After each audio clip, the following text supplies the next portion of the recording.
Bonjour à tous et à toutes. Donc Laetitia m'a présenté. Je suis donc IBOD depuis 2012 au CHU. J'ai donc travaillé en neurochirurgie aux côtés de Laetitia et je suis revenue en neurochirurgie auprès de Monsieur Baucher et du restant de l'équipe aujourd'hui. Autant qu'IBOD, on a pu remarquer qu'on avait quand même un rôle dans la prise en charge du patient au sein du bloc durant l'intervention en tant que circulante ou instrumentiste. Mais je veux aussi insister un petit peu sur le rôle de l'IBOD avant l'entrée en salle, voire même à l'accueil du patient. Sachant qu'aujourd'hui, on n'a pas encore de visite pré-op, mais c'est quelque chose qu'on pourrait envisager pour accompagner les patients, les personnes malades et les accompagnants, qui sont souvent très présents et aussi ont besoin d'avoir des réponses que nous, on ne pourra pas apporter, mais être une oreille attentive et aussi pouvoir répondre à quelques questions simples sur l'installation, sur l'arrivée au bloc, comment les personnes seront identifiées ou identifiables aussi, et être une oreille bienveillante auprès du patient avant même qu'il arrive dans ce lieu qui est pour lui complètement inconnu. Aller dans un laboratoire, c'est connu. Aller en consultation, c'est connu par tous. Par contre, le patient, il sera seul au bloc opératoire avec nous, les soignants, que vous avez déjà rencontrés et qui est totalement, aseptique pour le patient, parce que tout le monde se ressemble et personne n'est identifiable. Donc, autant qu'IBOD, on peut très bien envisager aussi un accueil dès le SAS, se présenter. Aujourd'hui, c'est possible à visage découvert, le temps de donner son nom et son prénom. Et d'avoir un seul interlocuteur aussi, au moment d'avoir le patient arrivé avec le brancardier. Et des fois, il y a des accompagnants. Donc, se présenter aussi près de l'accompagnant, pouvoir rassurer aussi la personne qui est présente dans le SAS, pour pouvoir arriver au bloc de façon plus sereine, donc en salle d'intervention. Est-ce que ça vous parle de façon concrète? Parce que on peut très bien rester dans notre posture de circulante ou d'instrumentiste, mais on peut aussi avoir un rôle quand même humain. Enfin, on peut présenter un peu plus d'humanité auprès des patients qui, eux, vivent quelque chose d'assez intense. Et pareil auprès des soignants, des accompagnants. Leur dire, bon ben voilà, on prend en charge un membre de votre famille, vous pouvez repartir de façon sereine, aller prendre un café ou vous reposer l'esprit.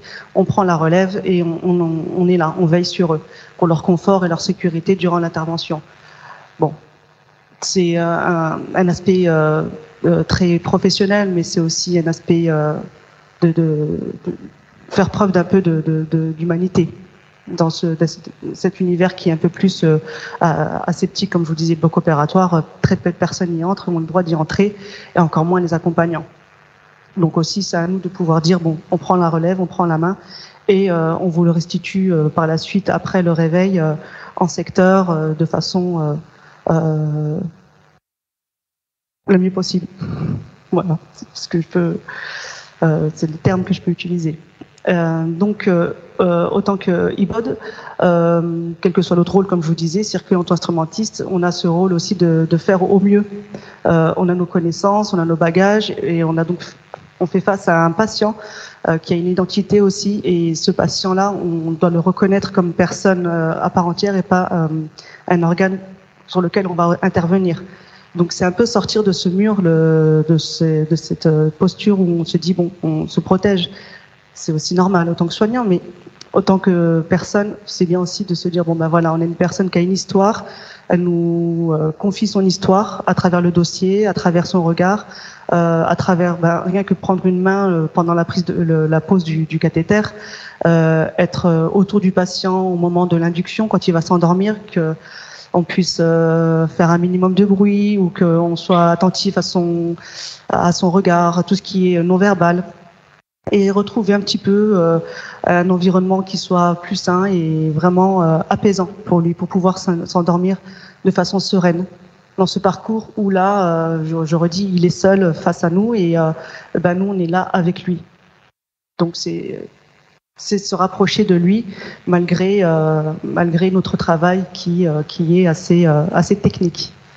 Donc, on a tous un rapport avec toutes les personnes qui interviennent aujourd'hui, que ce soit les accompagnants, la recherche, Monsieur Baucher, tout à l'heure vous verrez Monsieur Dufaux aussi, les personnes malades, les personnes accompagnantes et nous les professionnels, les associations.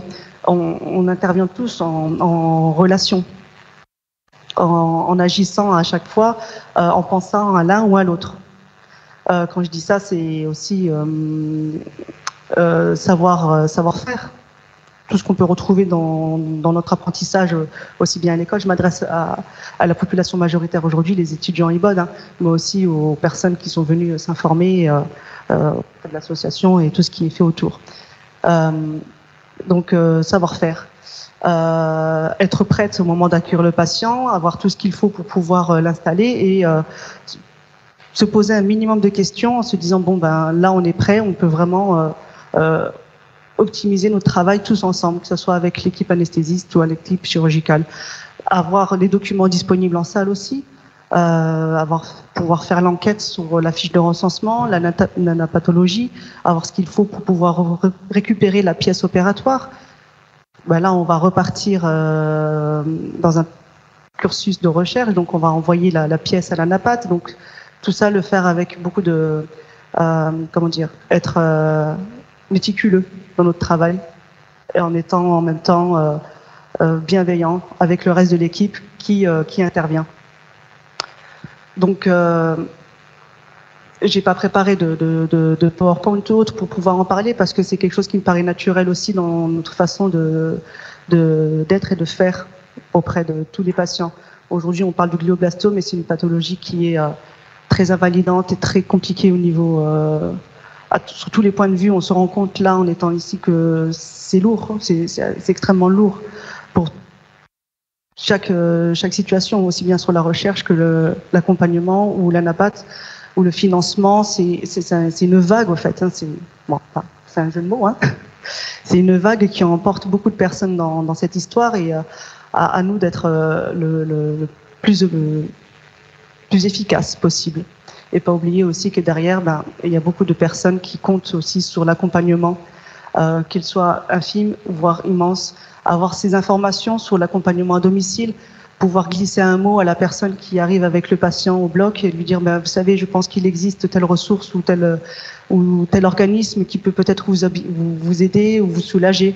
Ou encore, quand on est en salle, oui, voilà, on peut récupérer la pièce opératoire, la mettre dans la glace et remplir correctement la feuille d'anapathe et la fiche de recensement, qui est simple, hein, elle est vraiment intuitive. Il suffit juste de trouver le bon moment pour le faire, la bonne occasion et de prendre le temps de se poser pour se dire on va pouvoir se concentrer pour donner les bonnes informations et participer ainsi à la recherche et au maximum se dire on aura contribué à ce pan-là pour pouvoir avancer.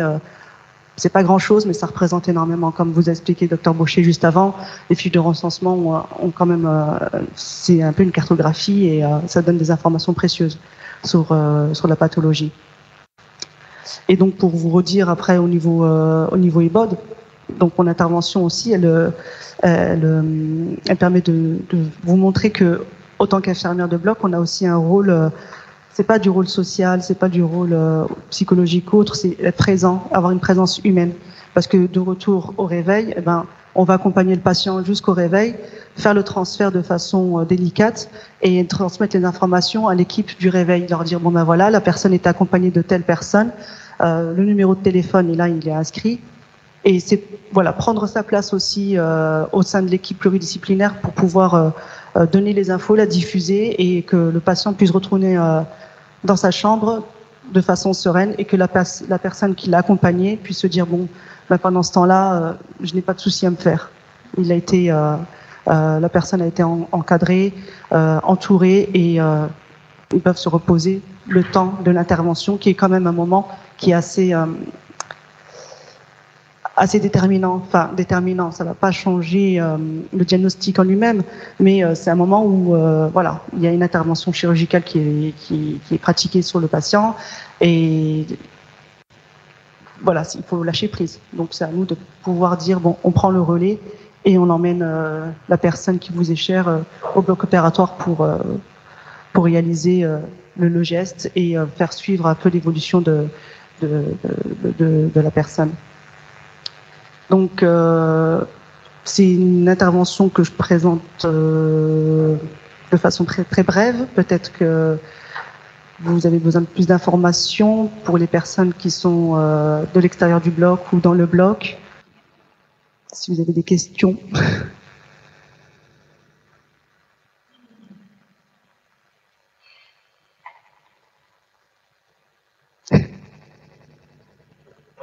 Ah.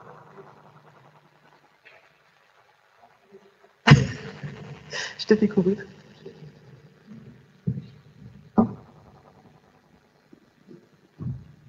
On a aussi quelques infirmières qui ont travaillé en neurochir qui peuvent rebondir.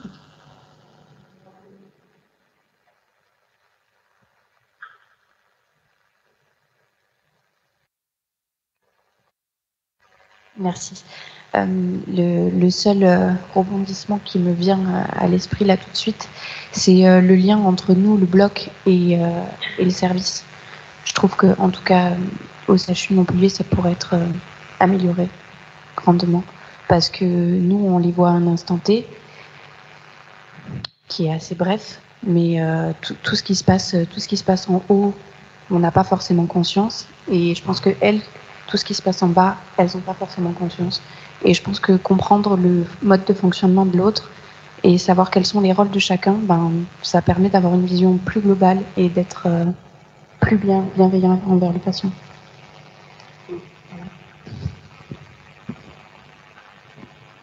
C'est vrai.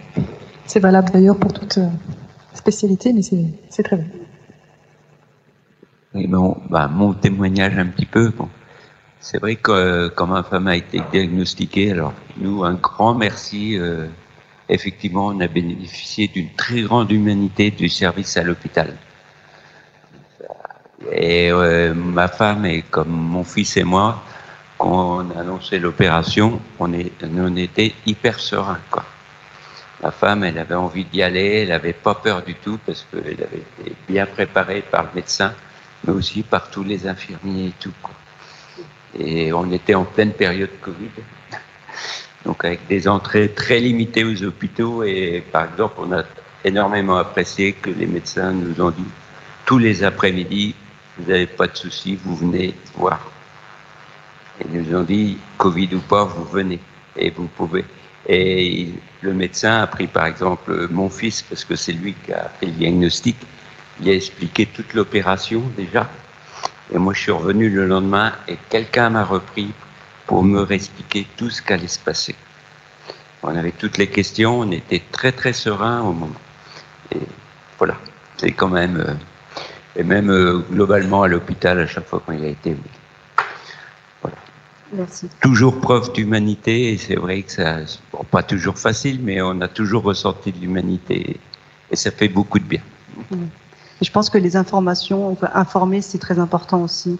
Comme tu dis, Nina, aussi, on n'a pas trop de feedback avec l'étage, mais pouvoir dire, bon, bah, dans le dossier, glisser patient qui s'est endormi sereinement ou à l'installation a demandé ceci, enfin, réussir à faire un peu le lien aussi de notre côté, pousser un peu cette porte via DXCare ou via le téléphone, pouvoir faire passer l'information ou qui aille jusqu'au réveil, puis après suivre le patient.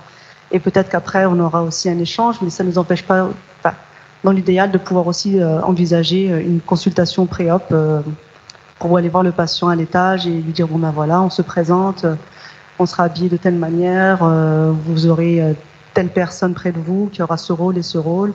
Est-ce que vous avez des questions sur, je ne sais pas, l'installation, sur le déroulement de l'intervention en elle-même? Vraiment rester dans notre cadre, hein, en quelque sorte aussi. Hein, mais voilà, je pense que renseigner, informer, ça fait toujours du bien.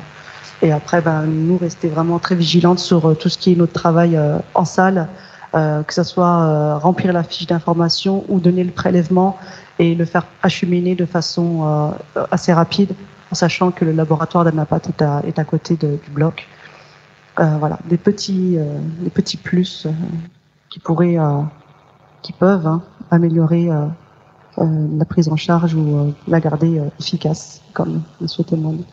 Voilà.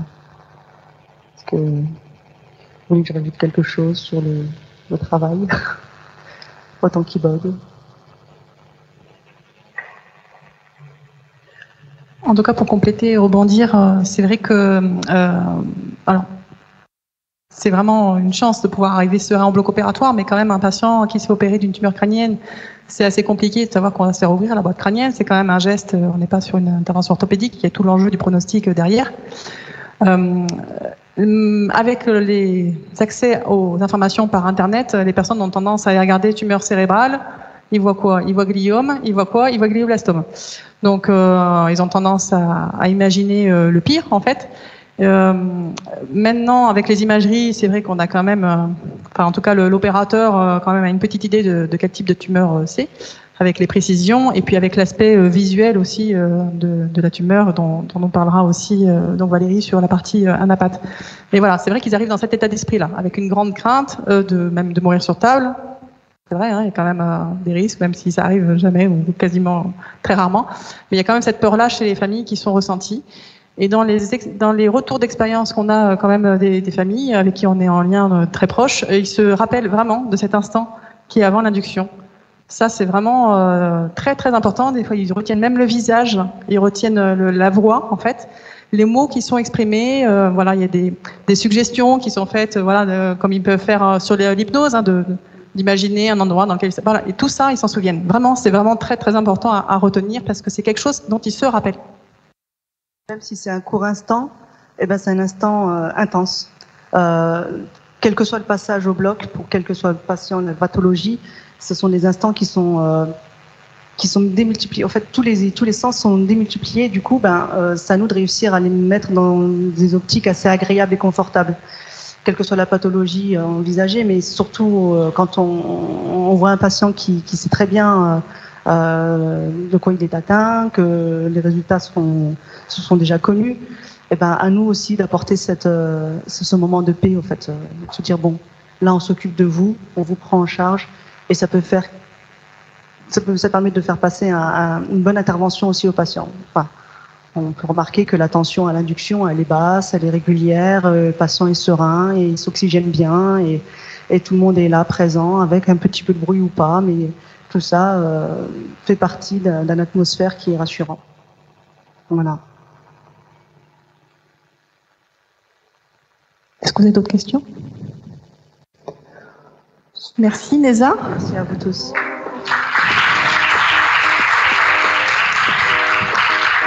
Ce qu'on vous propose, c'est de faire une petite pause.